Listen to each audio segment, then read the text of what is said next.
दोस्तों नमस्कार, मैं जगन्नाथ गौतम, देश रोजाना यूट्यूब मंच पर आपका स्वागत है।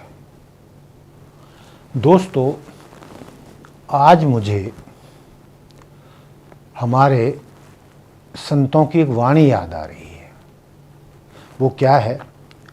अति का बुरा न बोलना, अति की बुरी न चूप, ना ही अति का बरसना, ना ही अति की धूप। यानी अति हर एक चीज़ की बुरी होती है।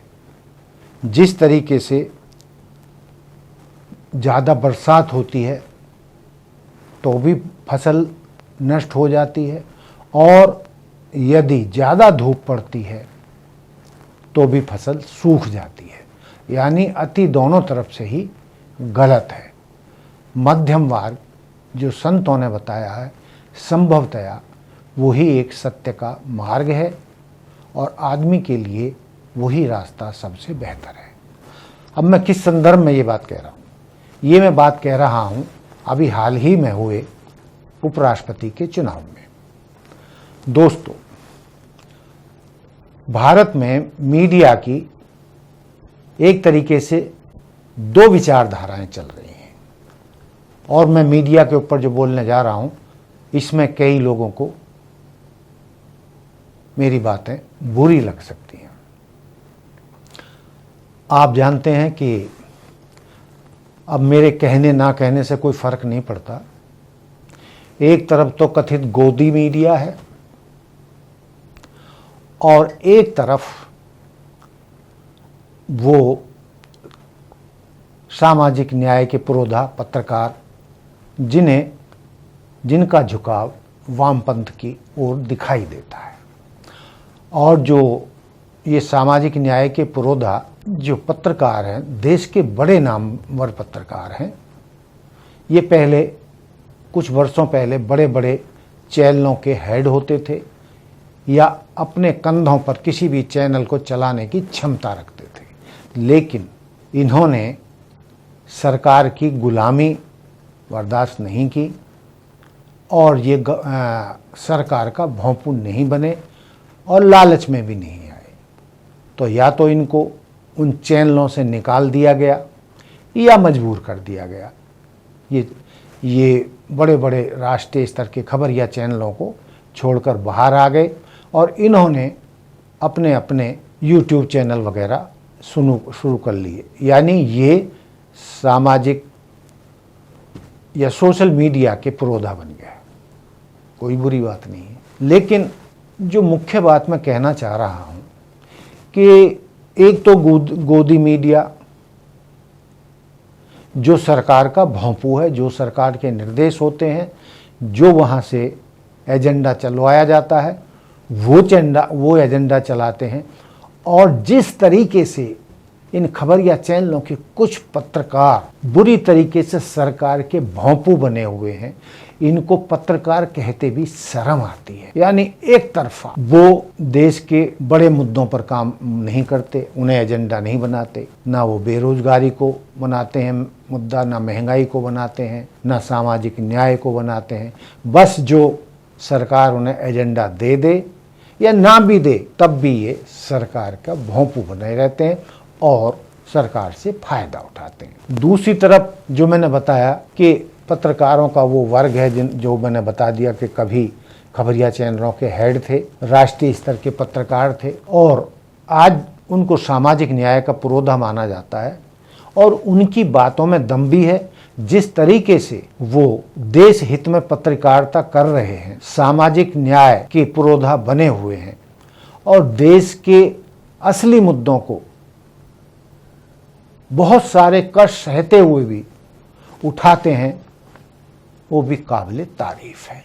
लेकिन दोस्तों, मैंने शुरुआत की थी कबीरदास जी के दोहे से कि अति किसी भी चीज़ की बुरी होती है। जहां गोदी मीडिया उपराष्ट्रपति चुनाव में राधा कृष्णन जी को रोजाना आंकड़ों के हिसाब से जिताकर सो रहा था, वहीं ये सामाजिक न्याय वाले पत्रकार, जिन्हें वामपंथी विचारधारा के पत्रकार भी कहा जाता है, लेकिन मुझे ऐसा लगता नहीं है कि वो कोई देश हित के खिलाफ बोलते हों, यदि वो वामपंथी विचारधारा या सामाजिक न्याय के मुद्दों को उठाते हैं, लेकिन जब चीन का मुद्दा आता है तो अपने देश की बात करते हैं, चीन हित की कभी नहीं बात करते, चीन का पूरा पूरा विरोध करते हैं। लेकिन दोस्तों, मुझे जो गिला है वो ये है कि जहां पिछले 10-15 दिन में गोदी मीडिया के पत्रकार, खबरिया चैनल राधा कृष्णन जी को रोजाना उपराष्ट्रपति बनाकर सोते थे, वहीं ये सामाजिक न्याय के पुरोधा या वामपंथी विचारधारा के पत्रकार, मुझे बताने की ज़रूरत नहीं है, आप उन सब का नाम जानते हैं और ये बहुत नामी पत्रकार हैं, सम्मानीय पत्रकार हैं।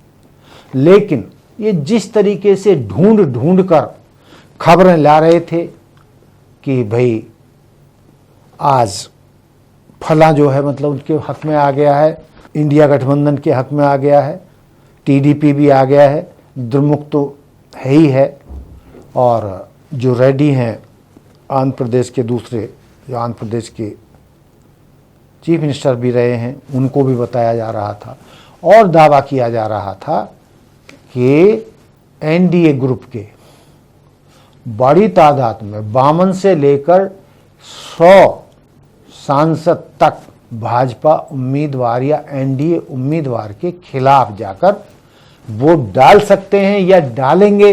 भाजपा में बड़ा विद्रोह है और बहुत सारे एमपीज ने मोदी जी के, अमित शाह जी के खिलाफ झंडा उठा लिया है। उनकी जातियों से परेशान होकर वो अपना वोट विपक्षी उम्मीदवार को डालने जा रहे हैं। ये खूब प्रचार हो रहा था और ये लोग जो है सुदर्शन रेड्डी को जिताकर सो रहे थे, पूरे आंकड़े बता रहे थे कि इतने उसके वोट, इतने उसके वोट, इतने उसके वोट, एनडीए का ये दल नहीं देगा, एनडीए का ये दल भी खिलाफ है, चिराग पासवान भी खिलाफ है, अंदर खाने नीतीश कुमार जी भी खिलाफ हैं एनडीए के, और भी कई छोटे छोटे दलों की बातें की जा रही थी। लेकिन दोस्तों, जिस तरीके से राधा कृष्णन जी जो एनडीए के उम्मीदवार थे उनको 452 वोट मिले और वो 152 वोटों से जीतने में कामयाब रहे, तो ये बहुत बड़ा अंतर है। तो मेरा कहने का तात्पर्य ये है कि ये वाले जो वोट थे उपराष्ट्रपति के, बैलेट पेपर से पड़े थे, इसमें तो मशीन से वोट पड़े नहीं।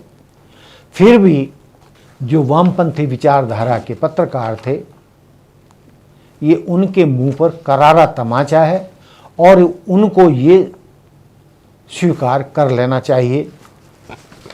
हालांकि वो किसको समर्थन कर रहे हैं वो अलग बात है और उनकी एक विचारधारा है, तो उनका रेड्डी के हक में प्रचार करना और उन्हें जिताने के लिए माहौल बनाना, ये उनका निजी फैसला है और ये वो कर सकते हैं। लेकिन दोस्तों, बार बार इस तरीके के अभियान चलाकर हर चुनाव में मुंह की खाना, पहले तो रात दिन एक करके ये विपक्षी उम्मीदवारों को या विपक्षी दलों को या इंडिया गठबंधन को जीत के मुहाने पर ले जाते हैं, लेकिन अंत में सत्य वही निकलता है जो गोदी मीडिया प्रचार करता है। अब इसमें सवाल वो पैदा होता है कि जिस तरीके से बिहार में वोट चोरी पकड़ी गई है, तो उस लिहाज से ये वामपंथी विचारधारा के जो पत्रकार हैं वो गलत भी नहीं हैं। उनसे तो ऐसा साफ हो रहा है कि भारत के चुनाव आयुक्त की तरफ से भारी गड़बड़ियां की गई हैं, वोट चोरी की गई हैं और सत्ताधारी दल के उम्मीदवारों को, एनडीए के उम्मीदवारों को जिताने के लिए चुनाव आयोग ने काम किया है।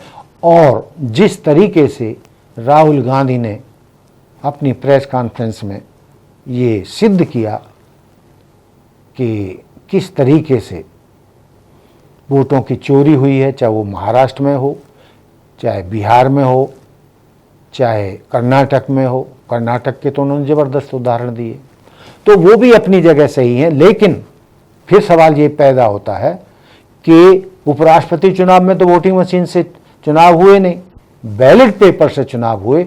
इसमें तो कहीं कोई बेईमानी की बहुत ज़्यादा गुंजाइश दिखती नहीं है। हालांकि 15 वोट अवैध हुए हैं, वो किसके थे या इंडिया गठबंधन के थे, लेकिन हार तो 152 वोटों से हुई है। तो दोस्तों, मेरा यही कहना है कि लोकतंत्र में आप किस विचारधारा को पसंद करते हैं ये आपका पूरा हक है। पत्रकारों को भी ये हक है, नागरिकों को भी ये हक है, और राजनीतिक दलों का तो एजेंडा साफ होता ही है। तो लब्बो लुभाव ये है कि अति हर एक चीज़ की बुरी होती है। जो वामपंथी विचारधारा के, या वामपंथी शब्द भी मैं नहीं बोलना चाहता, सामाजिक न्याय की विचारधारा के जो पत्रकार हैं वो बहुत बेहतरीन काम कर रहे हैं। वो सचमुच में लोकतंत्र को जिंदा रखने के लिए निजी तौर पर, पारिवारिक तौर पर बहुत कष्ट सहकर भी देश की और लोकतंत्र की सेवा कर रहे हैं। लेकिन ये कहते हुए कि हर एक चीज़ की बुरी होती है, तो गोदी मीडिया का तो एजेंडा साफ है। सामाजिक न्याय के पुरोधा पत्रकारों का एजेंडा भी साफ है। लेकिन मैं इस बात से सहमत नहीं हूं कि जिस तरीके से उपराष्ट्रपति चुनाव में वो रात दिन रेड्डी जी को जिताकर सो रहे थे, और उसके बावजूद यानी उन्होंने रात दिन आंकड़े दे रहे थे कि ये दल भी आ गया एनडीए से टूटकर, इतने वोट फला पार्टी के आ गए, इतने फला पार्टी के आ गए, इतने चिराग पासवान के आ गए, इतने नायडू के आ गए। लेकिन दोस्तों, ऐसा कुछ हुआ नहीं।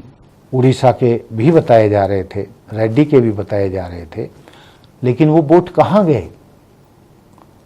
यानी कि सत्य के धरातल पर सामाजिक न्याय के पुरोधा पत्रकार खरे नहीं उतर पाए।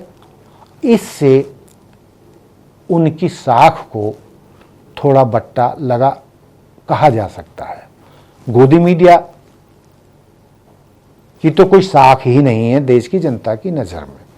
हालांकि उन्हीं के आंकड़े चुनावों में लगभग सही होते हैं, और वामपंथी विचारधारा के जो पत्रकार हैं, जो बड़ी लड़ाई लड़ रहे हैं, वो अक्सर असफल होते हैं।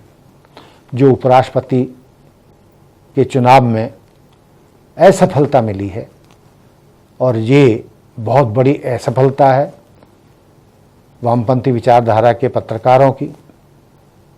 हालांकि जो चुनाव से पहले जो मुद्दे उठाते रहते हैं, जैसे ही चुनाव खत्म हुआ वो अलग राह अलापना शुरू कर दिया कि इसलिए हारे, ये कमी रह गई, फलाना कुछ हुआ। लेकिन वो हार अब भी मानने के लिए तैयार नहीं है। हालांकि विपक्षी उम्मीदवार 152 वोटों से हार चुका है, लेकिन ये पहलवान पत्रकार हार मानने को तैयार नहीं है, और अब भी इफ एंड बट कर सुदर्शन रेड्डी की हार को स्वीकार नहीं कर रहे हैं, और उन्होंने नए नए मुद्दे गढ़ लिए हैं मोदी जी और अमित शाह में खराबी निकालने के लिए। तो दोस्तों, हमारे देश के मीडिया को मध्यम मार्ग अपनाना चाहिए लोकतंत्र की रक्षा के लिए, देश के नागरिकों के हितों के लिए, और देश के युवाओं की समस्याओं के लिए, महंगाई के लिए जो मुद्दे वामपंथी विचारधारा के पत्रकार उठा रहे हैं वो काबिल तारीफ है। लेकिन अंत में यही कहते हुए कि अति उत्साह में कुछ ज़्यादा कह जाना, ज़्यादा बोल जाना, अति कर देना, वो भी उचित नहीं है। और गोदी मीडिया पे तो मैं आरोप लगाऊं ही क्या, उनका तो सीधा साधा एजेंडा है, पूरे देश के सामने है कि किस तरीके से वो लोकतंत्र का गला घोट रहे हैं, और सरकार के सामने उन्होंने पत्रकारिता का दम निकाल दिया है। पत्रकारिता पर एक तरीके से वो कलंक है।